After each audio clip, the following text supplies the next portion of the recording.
Sling को use करना होता है तो स्लिंग को यूज़ करते वक्त आप उसकी जो इंस्पेक्शन करते हैं, चेकिंग करते हैं, उस चेकिंग के अंदर हमने कुछ चीज़ें चेक करनी होती हैं जिसके अकॉर्डिंग हम ये वेरीफाई करेंगे क्या ये जो स्लिंग हम यूज़ करने वाले हैं ये हमारे काम के अकॉर्डिंग है या नहीं है। फर्स्ट ऑफ ऑल उसके अंदर देखा जाएगा नॉट्स, स्नैग्स, होल्स और टीयर्स कि जो स्लिंग हम ये यूज़ कर रहे हैं इसके अंदर किसी किस्म की गिरा नहीं लगी होनी चाहिए, किसी किस्म का उसके अंदर कट वगैरह नहीं होना चाहिए, किसी किस्म के उसके अंदर होल्स नहीं होने चाहिए और उसके जो वहाँ पे थ्रेड्स वगैरह, धागे वगैरह मौजूद हैं वो डैमेज नहीं होने चाहिए, निकले हुए ना हों।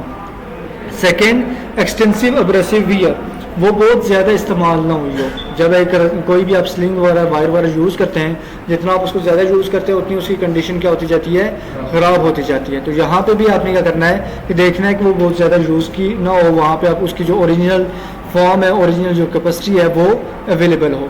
Then melting out chairing of any part of the sling surface, sling का अगर कोई भी सरफेस जो है वो हीट की वजह से अगर मेल्ट हुआ है या हीट की वजह से वो डैमेज है उसको आप इस्तेमाल नहीं करेंगे।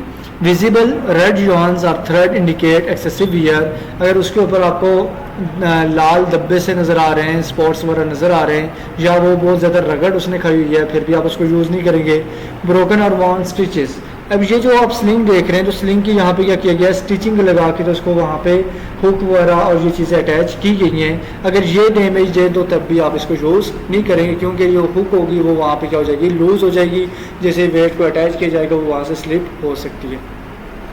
केमिकल डैमेज इंक्लूडिंग एसिड और कॉस्टिक बर्न्स, ब्रिटल और stiff areas and decolourisation of any kind, अगर इसके ऊपर कोई केमिकल वगैरह पड़ गया और उस केमिकल की वजह से इसका कलर डैमेज हो गया है या कोई भी, जैसे हम तेज़ाब देखते हैं ना, तेज़ाब किसी कपड़े के ऊपर आप फेंकें तो कपड़ा एकदम से बिल्कुल वो कच्चा सा हो जाता है, आराम से आप पकड़ के उसको वहाँ पे अलग कर सकते हैं। ऑयल अगर उसके ऊपर फेंक दें कपड़े के ऊपर, थोड़ा टाइम आप ऑयल के अंदर रखें, निकालने के बाद देखते हैं वो बिल्कुल उसके जो थ्रेड्स होते हैं वो लूज़ हो जाते हैं, वो बिल्कुल वीक हो जाते हैं।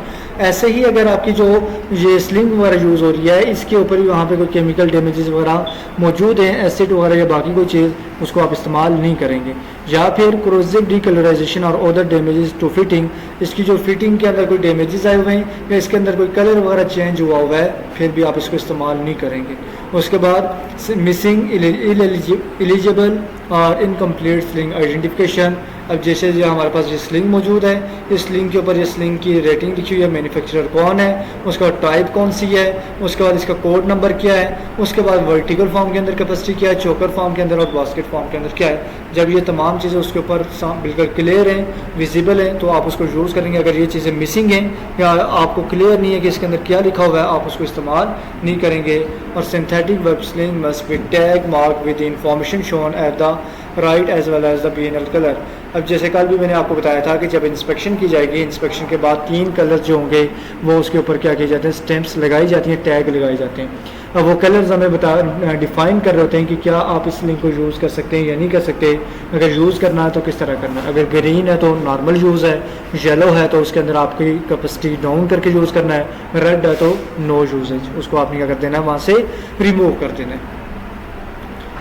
उसके बाद हमारे पास जो स्लिंग्स के अंदर हमारी जो आई ट्विस्टेड आई और आई फ्लैट आई, एंडलेस जो आई टाइप बनी हुई हैं, उनकी जो कैपेसिटी होती है वो आपकी जो सिंगल है। पहले वाली के अंदर जो जिसके एंड के ऊपर चोकर और आपकी ट्रायंगल वगैरह बनी हुई थी, तो वो जो फॉर्म थी वो बिल्कुल आपकी क्या थी, सिंगल स्ट्रिप थी। जबकि जो हमारी दूसरी है तो उसके अंदर ये जो स्ट्रिप है ये डबल है।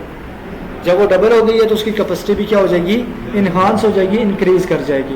तो इसीलिए इस चार्ट के अंदर और उसके अंदर ये डिफरेंस आ रहा है कि वो आपका सिंगल है और इसके अंदर डबल स्ट्रिप यूज़ हो रही है। जब डबल स्ट्रिप वाली है स्लिंग, इसकी जो विड्थ होगी अगर 1 इंचज़ है, अब इसकी जो कैपेसिटी है वर्टिकल फॉर्म के अंदर 2600 पाउंड है, चोकर फॉर्म के अंदर 2100 पाउंड है और वर्टिकल बास्केट के फॉर्म में 5200 पाउंड है। खड़े हो जाए। तो इसी तरह जो इसका साइज़ इंक्रीज़ करता जाएगा तो इसकी जो कैपेसिटी है वो भी इंक्रीज़ करती जाएगी और डिफरेंट फॉर्म्स के अंदर डिफरेंट इसकी कैपेसिटीज़ यूज़ होती जाएंगी। उसके बाद endless and eye synthetic web sling pre use inspection, अगर हमारे पास endless eye and eye synthetic web sling है, इसको इस्तेमाल करने से पहले हमने कौन कौन सी चीज़ें इसके अंदर भी चेक करनी है। ऑल वही चीज़ें जो कि हमने अभी ऊपर दूसरी स्लिंग के अंदर चेक की है इसके अंदर, और उसके अंदर कोई वहाँ पे इतना डिफरेंस नहीं आएगा। अब इसके अंदर भी हम क्या कर रहे हैं, केमिकल डैमेज को चेक कर रहे हैं, मेल्टिंग वगैरह को देख रहे हैं, फिटिंग को प्रॉपर देख रहे हैं सही है या नहीं है, होल्स वगैरह तो नहीं है, कट्स वगैरह तो नहीं है, टीयर्स तो नहीं है, ज़्यादा यूज़ तो नहीं हुई है, उसके बाद नॉट्स वगैरह तो नहीं लगी हुई हैं, उसके बाद एक्सटेंसिव एब्रेसिव वी और बहुत ज़्यादा इस्तेमाल होकर ख़राब तो नहीं हो गई है। स्ट्रेचिंग के अंदर क्या होता है कि कुछ आपकी स्लिंग्स वगैरह होती हैं, जब उनको हैवी लोड के साथ अटैच किया जाता है, उनका जो डायमेंशंस होती हैं तो उनके अंदर थोड़ा बहुत वहाँ पर क्या आ जाता है, स्ट्रेच आ जाता है। आप देखेंगे कि उसके अंदर कोई स्ट्रेचिंग वगैरह भी नहीं होनी चाहिए। उसके बाद कोई भी विजिबल डैमेजेस वगैरह उसके अंदर मौजूद नहीं होनी चाहिए जो कि वहाँ पे उसकी स्ट्रेंथ जो है उसको वो अफेक्ट करें। And slings identification missing, eligible और इनकम्प्लीट, अगर उसके ऊपर स्लिंग के ऊपर आइडेंटिफिकेशन नहीं है या मिसिंग है या पढ़ी नहीं जा रही या नामुकम्मल है तो वो भी उसके लिए भी आपको क्या होगा, उसको रिमूव करना होगा। तो नेक्स्ट हमारे पास आ जाती हैं hooks.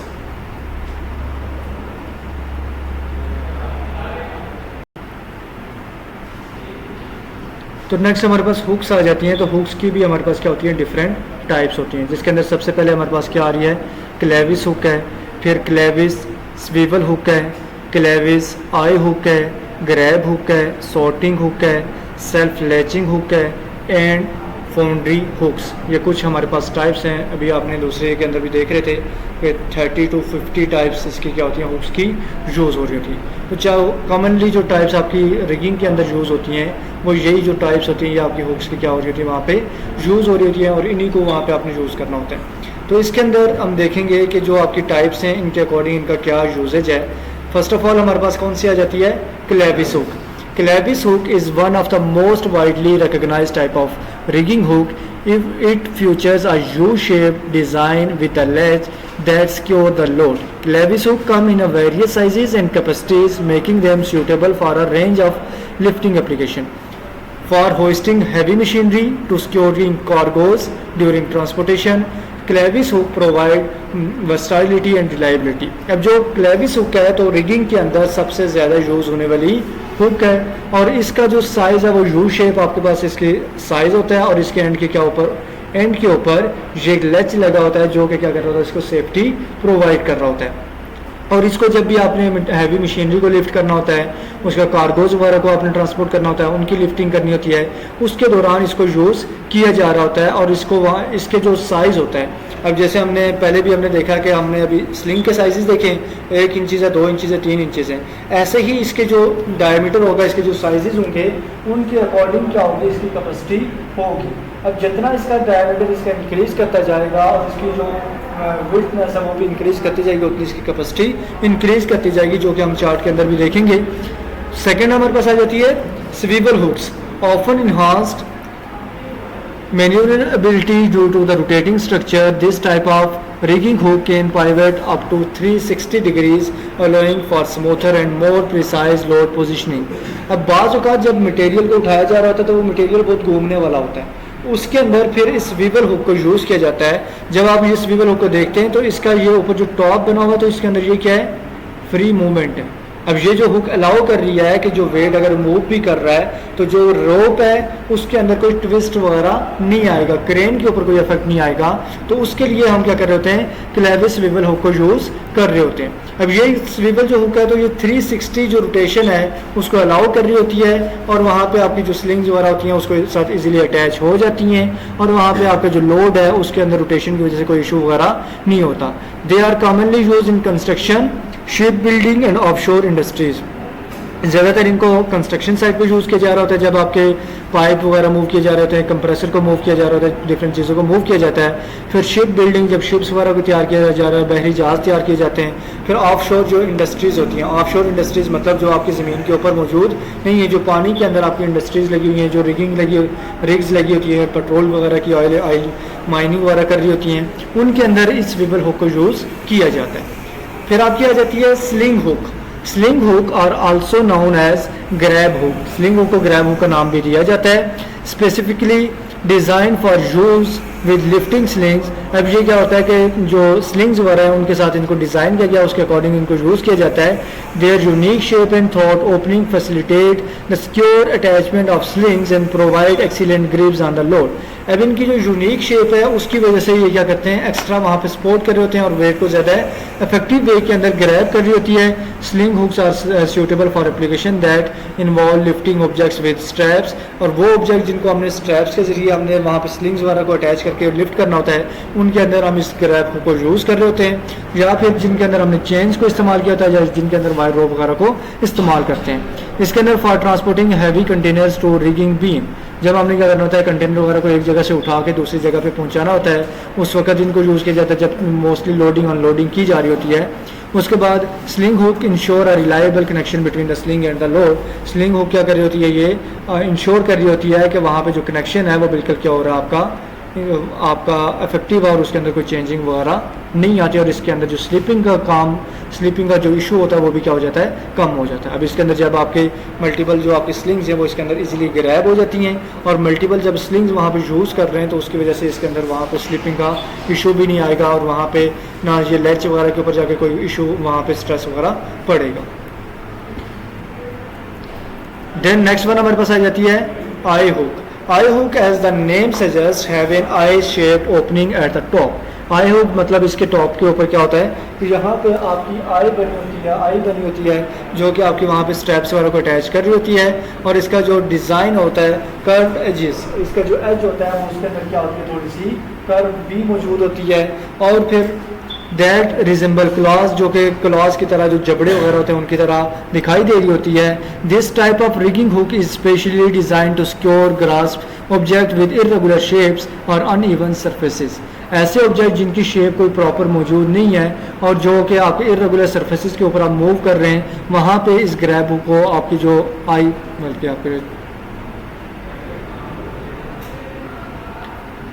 The versatility make them suitable for a wide range of lifting operations including overhead lifting।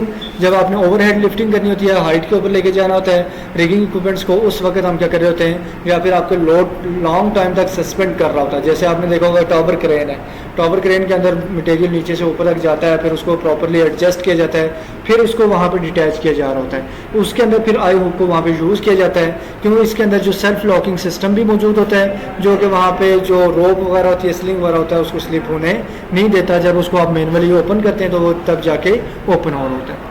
फिर आ जाती है ग्रैब हुक, और grab hook also known as claw hooks.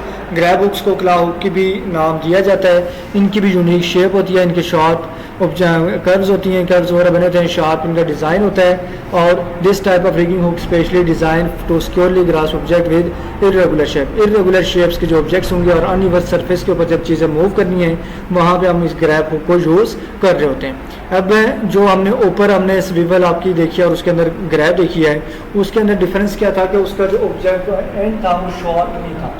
अब इसके अंदर जो एंडिंग्स होंगी वो क्या होंगी, शॉर्प एंडिंग बनी होंगी। जिस तरह की आपकी क्या होती है, फिशिंग हुक होती है, इस तरह के इसकी एंडिंग शॉर्प्स होती हैं। It is crucial to mindful of the manufacture specialised reduction in the working load limit. वहाँ पे वर्किंग लोड लिमिट भी इसकी वहाँ पे मैन्युफैक्चरर ने बताई होती हैं। अगर डिफरेंट एंगल्स वगैरह यूज़ करेंगे उसके अकॉर्डिंग जो इसकी वहाँ पे जो वर्किंग लोड लिमिट है उसके अंदर रिडक्शन आ जाएगी, जो कि तकरीबन 20% तक इसकी कम हो जाती है। This reduction is essentially to ensure safe and reliable operation. इसलिए जब आप इसको लिफ्टिंग के दौरान 20% कम इसकी कैपेसिटी यूज़ करेंगे तो आपकी जो लिफ्टिंग के दौरान आपका जो वेट मूवमेंट होगी वो भी आपकी ज़्यादा रिलायबल होगी। फिर आपकी सॉर्टिंग हुक आ जाती है। सॉर्टिंग हुक मोस्टली आपकी यूज़ की जा रही होती है जब आपने एंगल के अंदर वहाँ पे आपने लिफ्टिंग करनी होती है। जब आपके एंगल बन रहे होते हैं वहाँ पे आपने इसको सॉर्टिंग हुक को यूज़ करना होता है। फिर सेल्फ लॉकिंग हुक है। सेल्फ लॉकिंग हुक आपकी बाकी हुक्स के तरह ही है। जब आपकी कोई स्लिपिंग के चांस मौजूद होते हैं या वहाँ पे आपको लग रहा होता है स्लिंग्स वगैरह या चेन वगैरह यूज़ कर रहे हैं, उनको प्रॉपर्ली सिक्योर करना है, तो उसके अंदर भी हम सेल्फ लॉकिंग हुक को यूज़ कर रहे होते हैं। फिर लास्ट आपकी फाउंड्री हुक आती है जो कि मोस्टली आपकी हाई हीट एप्लीकेशन, जहाँ पे आपका टेम्परेचर बहुत ज़्यादा है, जो आपके वहाँ पे अंडरग्राउंड जैसे कि बाज़ औक़ात आप क्या कर रहे होते हैं, चीज़ें जाके आप भट्टी में से निकाल रहे होते हैं, वहाँ पे अब टेम्परेचर बहुत ज़्यादा होता है, वहाँ पे मोस्टली फाउंड्री हुक को यूज़ किया जाता है ताकि वहाँ पे जो टेम्परेचर है वो हुक उस हुक के ऊपर अफेक्ट ना करे, उसकी कैपेसिटी को भी रिड्यूस ना करे। अब जो हमारे पास हुक आ जाती है तो इसके अंदर क्या होता है, इसकी ये टॉप के ऊपर आई बनी होती है, फिर ये सेफ्टी लैच है, ये पॉइंट होता है, टिप होती है, उसके बाद ये बॉल है जहाँ पे आपकी स्लिंग वगैरह में जाके एडजस्ट होना होता है, फिर ये थ्रॉट ओपनिंग आ जाती है जिसके अकॉर्डिंग हम इसकी कैलकुलेट कर रहे होते हैं कितना वेट उठा सकती है, फिर ये इसका जो बैग आ जाता है, शेंक आ जाता है जो कि इसको वहाँ पे सपोर्ट वगैरह प्रोवाइड करता है। अब ये थॉट ओपनिंग के अकॉर्डिंग ही हम डिसाइड कर रहे होते हैं कि एक जो हुक है उसकी कैपेसिटी वगैरह कितनी होगी। अगर हमारे पास जो हुक है, आई हुक है, उसकी जो रेटेड कैपेसिटी होगी वो उसके साइज़ के अकॉर्डिंग, अगर उसकी थॉट ओपनिंग 5/8 इंचज़ है तो वो 600 पाउंड उठाएगी, अगर वो 11/16 है 800 पाउंड, अगर वो 1 इंचज़ है तो 1500 पाउंड। और उसके बाद आपके जो इसका कनेक्शन होता है वो कनेक्शन करते वक्त आपने कोशिश करनी है कि एक तो आपने साइड लोड अटैचमेंट नहीं करनी, उसके बाद बैक पॉइंट जो आपने बैक लोड इस तरह से आपने अटैच नहीं करना, थर्ड चीज़ आपने टिप से आपने पॉइंट को उठाने की कोशिश नहीं करनी है। और जब आपने हुक को इस्तेमाल करना है तो हुक को इस्तेमाल करने से पहले इसके अंदर एक तो स्टैम्प वगैरह को चेक करेंगे, सेकंड इसके अंदर देखेंगे कोई स्ट्रेचिंग वगैरह नहीं होनी चाहिए, इसकी जो थॉट ओपनिंग साइज़ है उसके अंदर कोई चेंजिंग नहीं आनी चाहिए, और इसके ऊपर वेल्डिंग नहीं होनी चाहिए, इसको जंग नहीं लगा होना चाहिए, उसके बाद जो इसका जो सेफ्टी लाइट सिस्टम है वो फ्रीली वहाँ पे काम करना चाहिए। उसके बाद आपने देखना है कि इसका जो यूजेज की जो डायमीटर वगैरह उसके अंदर कमी नहीं होनी चाहिए, अगर उसके अंदर कमी आ रही है तो इसकी कैपेसिटी वगैरह भी चेंज होती है, तो 5% से ज़्यादा अगर उसके अंदर कमी आ रही है तो वो हुक वगैरह आप इस्तेमाल नहीं करेंगे। जब भी आपने हुक को इस्तेमाल करना है तो सेफ्टी लैच को आपने प्रॉपर्ली चेक कर लेना है, वो प्रॉपर्ली मूव हो, उसके अंदर कोई ट्विस्ट नहीं होना चाहिए हुक के अंदर। और जब भी आपने लोड अटैच करना है तो बिल्कुल ये वर्टिकल फॉर्म के अंदर आपने इस बॉल के अंदर उसको अटैच करना है। कोशिश करनी है कि कभी भी आपकी जो स्लिंग वाला है या स्ट्रिप है वो लेज के साथ वहाँ पे उसके ऊपर स्ट्रेस ना डालें, क्योंकि लेज का काम जस्ट यहाँ पे क्या है, सिक्योरिटी प्रोवाइड करना, वेट की लिफ्टिंग में उसका काम नहीं है। अगर उसके ऊपर डालेंगे तो वहाँ पे एक्सीडेंट वगैरह हो सकता है। क्लियर हो गया यहाँ तक? काफ़ी है इतना।